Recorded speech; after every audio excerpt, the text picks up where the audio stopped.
राज्यामध्ये विधानसभेच्या निवडणुका झाल्या त्यावेळी जाहीरनाम्यामध्ये स्वतः देवेंद्र फडणवीस यांनी महाराष्ट्रातल्या शेतकऱ्यांना जाहीरपणानं जाहीरनाम्याच्या माध्यमातून आश्वासन दिलेलं होतं की शेतकऱ्याचा सातबारा कोरा कोरा कोरा करणार।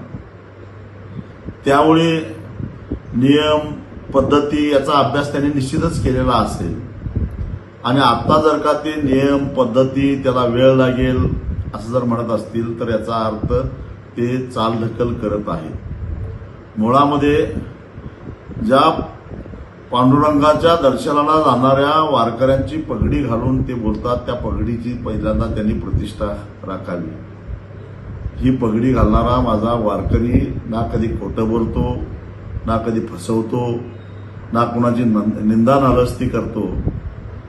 पांडुरंगाचा भक्त हा खऱ्या अर्थानं पांडुरंगाच्या संस्कारातून आणि त्याच्या विचारधारेतून तयार झालेला हा आमचा वारकरी आणि त्या वारकऱ्याची पगडी घालून देवेंद्रजी तुम्ही जर का महाराष्ट्रातल्या शेतकऱ्यांना फसवू पाहत असाल तर महाराष्ट्र तुम्हाला माफ करणार नाही। किमान पांडुरंगाच्या पगडीची तरी आब राखा, कारण त्या पगडीवर पांडुरंगाच्या विचाराचे आचाराचे संस्कार झाले आहेत याचं भान ठेवा।